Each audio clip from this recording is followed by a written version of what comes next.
Hi viewers, welcome to another exciting episode of The AI People, where we share inspiring stories of thinkers and builders who are humanizing AI. I'm your host, Vivek, and today I have with me Mara and Jody. Why don't you kick us off with an introduction? Awesome. So you might remember me. I was just on this podcast a week or so ago, and this time I'm back with a friend. So hello, still work at Ripen. Somehow they haven't gotten rid of me yet. I am the Director for Strategic Partnerships, and I work quite a bit in AI in education. And I was here at Stanford this week. We're at the beautiful Stanford University campus. Vivek happened to be here, where I met Jody as part of the Century Summit that we held. And Jody is a dynamic personality doing a lot of cool stuff in ed tech and with AI. And so I thought it'd be fun if we all just sit down and have a conversation together. So, but thankfully Vivek is along for the ride. So I'll kick it to Jody. I love that. Thank you for the lovely introduction, and welcome to the newest campus on planet Earth, Stanford University's Graduate School of Education. I'm Jody Anderson Jr. I help co-manage the Design Challenge, which is a part of the Accelerator for Learning, where we help early stage founders develop innovative and groundbreaking education, technology, products, and startups. And I also have my own startup called Resume, where we enable individuals who are left out of the workforce to gain access to employment and educational opportunities. Feel grateful to be here and be amongst some very new but very dynamic friends as well. I was going to say, Jody is being very nice. He and I were meeting today, and as we met, I said, hey, you want to do a podcast? And here we are, literally with 5 minutes notice. One thing I do want to know, and we didn't get a lot into this week so Jody and I presented together this week. When we presented, I didn't get to hear a lot about how the work that you do for your startup. You talked a little bit about that, but do you utilize AI for that at all? And so I'm really curious, like how you're using it, especially as we talk about humanizing AI. Yeah, for sure. I think AI has really presented a number of opportunities just for startups to be able to build solutions that may have been too difficult to do before or were capital and human resources intensive. And so in our case, there are a number of government programs that are out there to actually assist people. Right? Like the government actually does pass some pretty good policies, right? If they were implemented and if they were widely known to the populations that they're targeting for these interventions. And that's a massive kind of like trove, like data and information that no human can download or like find on their own. Luckily, with like the advent of AI, especially like LLMs and lots of web browsing, like tools and automation, you can collect all of that information. Right, as like a founder, but then the individual users who those programs are targeted towards, they can find them too, like pretty easily, and that's because of like AI. So just on like how do you acquire information, how do you leverage information in a way that's like empowering and helps you like increase your economic mobility, your social mobility. Like AI has been like a huge unlock, and we've seen that like internally, but then also for the individuals that we're serving. And I know you talked about accelerators. That's really the need of the hour with AI evolving so fast. People are finding it difficult. They are running just so that they can stay in the same place. So anything that you both can comment in terms of what really needs to accelerate to ensure that people are not left behind with the AI ops rates right now. You want me to pass it to you? I definitely have thoughts on this. You go first. Yeah, you were talking about the AI arms race, right? I feel like even in that, like startups are valued based on the amount of like value they can create for the world, and then they capture a percentage of that value. So if you do an equation on that, if you create more value, you get to capture more of it, you get a higher valuation. You will be able to provide the greatest value to people who have often been left out of opportunity, right? And if AI allows you to do more of that, provide more opportunities, whether that's more productivity, whether that's better like health and fitness, wellness, whether that's access to more education, more quality education, more personalized education, navigation, you're providing more value to more people. Those startups will at some point capture more of that value and be worth more than any other kind of generation of companies or startups that have ever existed before. That's the great accelerant of AI. And I'm going to take a little bit of a different approach because I come from education. And what I've actually noticed working quite a bit in AI, presenting, speaking with folks across the country, something similar to what I noticed in COVID is there is a vacuum of good information. There's a ton of noise. There's a ton of junk about AI, and people don't know who I can trust to even know what to do with it. And so that's one of those areas where I'm starting to try to be more of an aggregator. I post on LinkedIn about what I find in the education space, who I have vetted and I believe is trustworthy. But there is a very great need for better information just globally in a trusted source that folks know they can go to that might just in itself be an aggregator of vetted sources, but that's a really critical piece that I see in education that is missing is we don't know what to do, we don't know where to go to get the information, we don't know who to talk to, and we're being told do something, but we don't want to just do junk. And so for me, the arms race is more just how do we then, if we're going to create an arms race, how do we then actually give the opportunity for folks to even be able to participate in that? It's great to know. And obviously you guys are taking the time out to participate in a conclave to interact with other people. The role of ecosystem and partnerships cannot be understated because a lot of different players are contributing in different ways to propel AI, and also from an education, startup ecosystem, edtech perspective, all stakeholders need to come together. So I'll maybe start with Mara on the importance of ecosystem and partnerships in ensuring that the broader society benefits. I think actually this week is a very example of what that was, is the Institute of Longevity here at Stanford is very concerned about human beings are living longer. What do life transitions look like? And as human beings have lived longer, those systems, you know, we get educated early, we work like dogs, and then we retire. That system hasn't changed. And so now that life is lasting longer, we retire and we might have not much to do in retirement longer. And so there's this very real concern about, you know, is that what the quality of being human should be right now? Is that the quality of living we're looking for? And so this week, we convened workforce people, higher education people, people in aging, ed techs, startups, all different types, economic development, all different types of folks to contribute to this conversation of what does the human life cycle, what does it look like? What should it look like? What is fulfillment? And so that's exactly what needs to happen in AI as well. Is we talk about there's different ways you use AI. There are people who utilize AI, there's builders of AI. Well, we need both to understand the importance of using AI ethically, appropriately, of developing systems that don't exacerbate bias. And so there's very much this need for this cross-development and understanding across industries of what people do and what they can contribute to that larger system. And so this week was a great example of that ecosystem building, and I love those conversations. So I'm looking forward to a lot more of this work. This one was specific to longevity, but I'm looking forward to us starting to organize more around AI to do this more specifically around AI. There was a part of me that, at least over the past few days, began to realize that Mara is indeed an ecosystem in and of herself. I truly mean that. I think that's a compliment. It's actually factual too. I think what's been really, eye-opening for me is this willingness, and I've seen a lot of that emanating from you. Just you were able to corral the appropriate players and movers and shakers in the space to actually commit towards action. Right?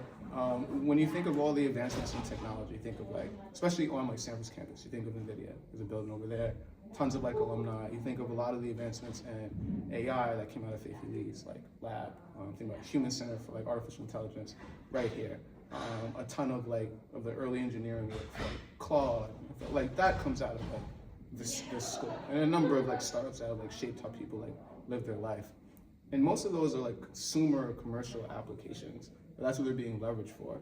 So a ton of talent being dedicated towards sometimes pretty pointless products, right? And not enough of that talent is really focusing on these, not just moonshot bets, but just longer term projects or longer term initiatives, because startups never have, early stage founders never have conversations with those groups of people. We don't even know the problems to actually solve. Think about longevity. Well, if everyone's under 30 something, they're not thinking about when I'm 70, they don't interact with the whole community. They don't even see that inevitability that will happen, right? Someone said the other day, we might live to 120. No one's developing products for anyone's 120, right? There are 1,000 ways to order a hamburger around here, right? Right. And so I really love the fact that all of these practitioners and people from academia and from the industry, we're here on campus. We need more solutions. We need more builders, and we will not leave. We've been here for 4 days straight. Right. We will not leave until we have some solutions that we're going to bring to market, and I just found that super compelling. And I think something really ties to what you also say is the human component of AI. And you really hit on this when you said there's a lot of that consumerism. And that's, I think, what all of us are trying to do is make sure we never forget that human component of AI. And a lot of the work that we do is more of that devotion to the civic side. We want to make sure that AI is being used for the greater good of humanity, that it's being used for good.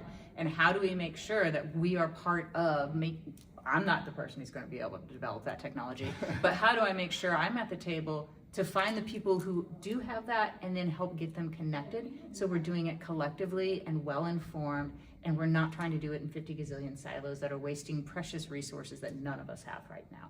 And so just really, that's also what I love about the conversations that we all have, and the way you are approaching this is about how do we make sure we keep the human component, and what is human, and what AI can do to help us be better humans. That's great to hear. And interestingly, AI is permeating all possible industries, all possible walks of life, but education and technology seems to be smack in the middle at the core. And there is a lot of responsibility that these two entities have in this whole transformation. Because we think about healthcare, like, okay, AI is impacting healthcare or finance for that matter.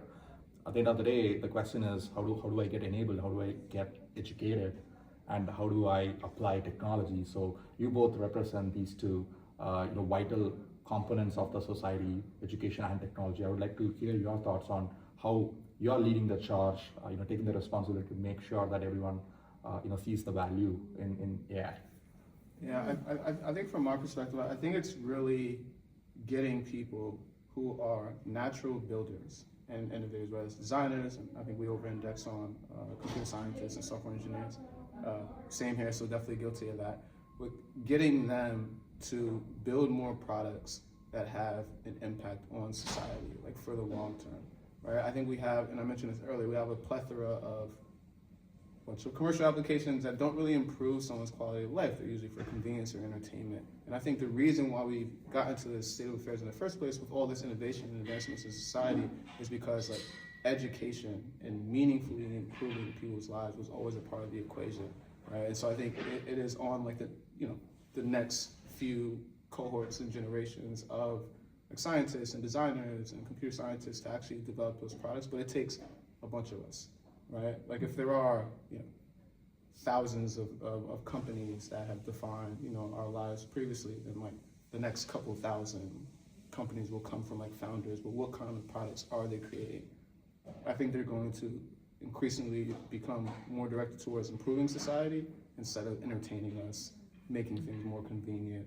And I want to be a part of that. So I'm dedicating the rest of my youth, what's ever left of it, to doing that along with rock stars like mine. So I want to say education is rightly suspicious of AI right now. And I'm going to say rightly because we have very little data that shows what are the effects of utilizing AI, what are the outcomes. Because we want to increase learning in the classroom. Great, we can study for that. What we didn't think about was the effect of increased AI usage. Does it decrease human connection? Mm-hmm. What are the long-term social implications of that? And so AI has a right to be concerned. We want to know before we implement this in our classrooms with our learners, what are the positives and are we creating good and not bad? And so that's one of the things that I think is really important. I'm going to make this the most boring podcast ever. I'm going to talk about data. But I think that's one of the really important things we need to untangle is where is AI best applied and where should it never be applied? And how do we make sure that it's contributing to those things we want to contribute and not creating unforeseen circumstances that we didn't even think about? And so there is some early data coming out. There's some data that's showing we should not use AI for certain things. There's other things. There's anecdotal saying it's working. And so I think there's that tension we've got to figure out is everyone's pushing us to use AI. No one knows how to use AI, and no one knows really what works and what doesn't work and what creates good and what creates harm. And there has to be, if anyone is going to untangle that, it's education.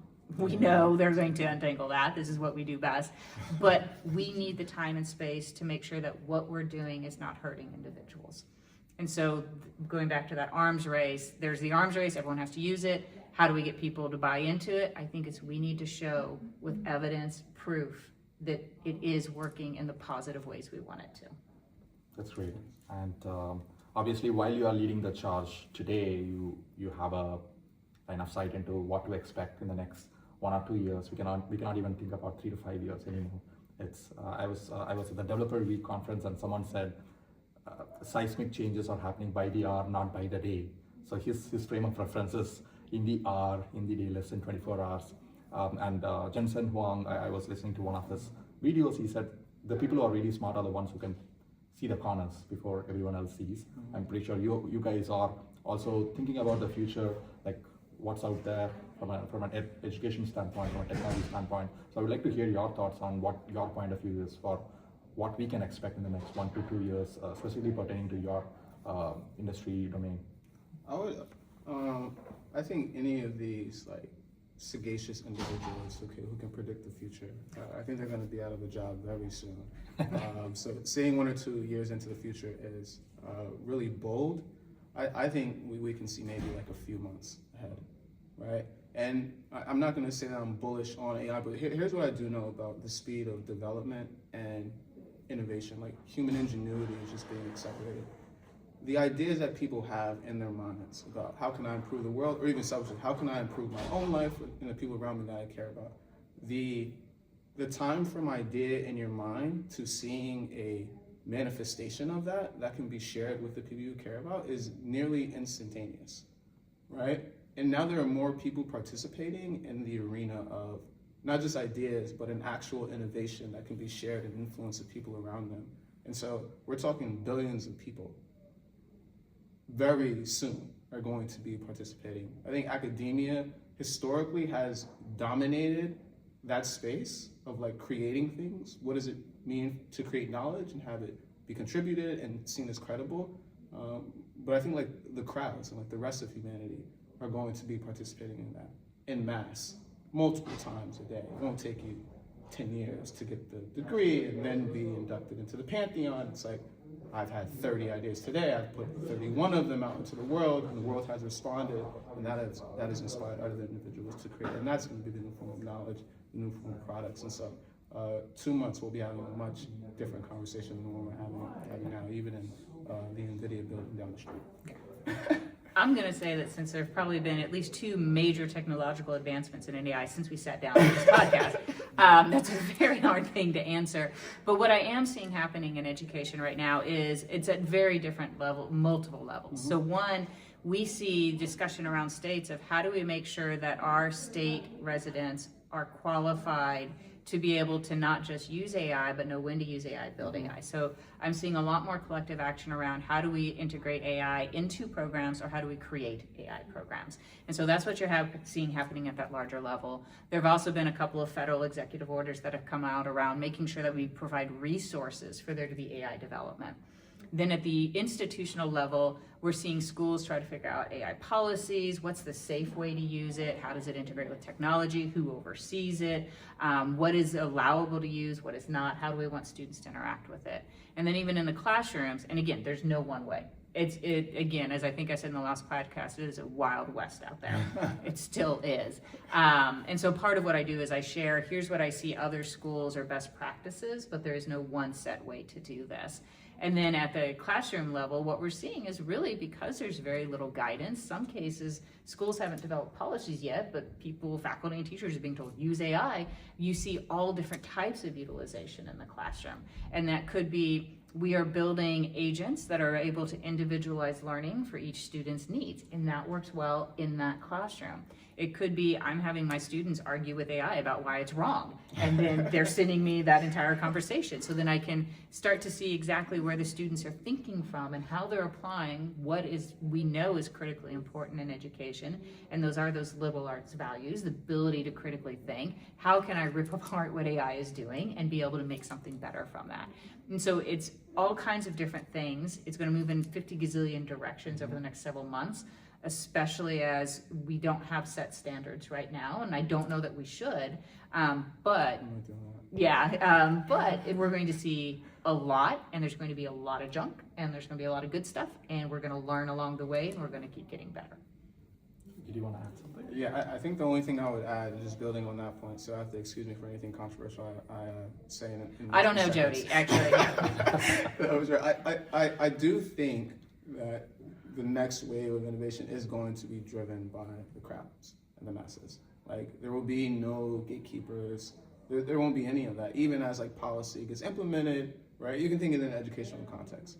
Like, most learning happens outside of the institution, all of those hours spent in society outside of the formal structures of like, humanity, right, are going to be spent doing things with no constraints, right? And I think there's something very special about virality, right? Like when ideas come from one's head, turns into a product, other people use it, other people contribute. I mean, we just happened with OpenClaw, took over the world, community driven, no rules, no guardrails, people loved it, and that has like shaped and like dominated the industry. I think there's going to be so many examples of that happening outside of the kind of formal structures. And then because like human beings are human beings, once you see that and it's like, oh, this is something that the world wants, I think institutions will adapt towards that. And I think it's really going to be community driven, and we're going to see a world full of like products that the people actually want to succeed in, and institutions will gradually, I think, conform to that. As much as human beings hate change, we hate change,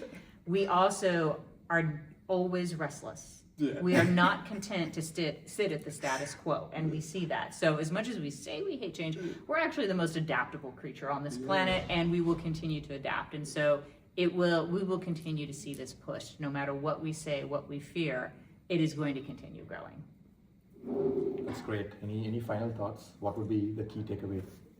I think the key takeaway from me is to continue to build. And if you are not a builder, I know you are intrigued by something about the world or interested in something about the world around you, or maybe even historically. In your exploration of that, build some digital product. Sure. It's easier than ever to do it. And I think you'll have a positive response from the people around you. For as much as people are concerned, just a little example from back in COVID, whenever I saw that vacuum of there's no information, people are scared, we don't know what to do. In Missouri, we actually created a weekly office hours. We're in higher education, we got everyone together, and we brought in different experts, so that way our campuses had information to make decisions. What I didn't expect to happen from that meeting was we built community. And so I see all of this unrest, all of this fear, all of this concern. Well, that's going to catalyze us all to start working together to achieve things, and that's going to build community. So it might be the great irony that the thing that we fear the most is actually going to be what ends up connecting us most to our humanity. So I'm enthusiastic. I'm looking forward to this. I'm seeing it as an opportunity, and I want to be in that conversation. Great. #community. Thank you so much, Jody and Mara, for being with the AI people today. I really enjoyed this conversation. I'm pretty sure our audience will as well.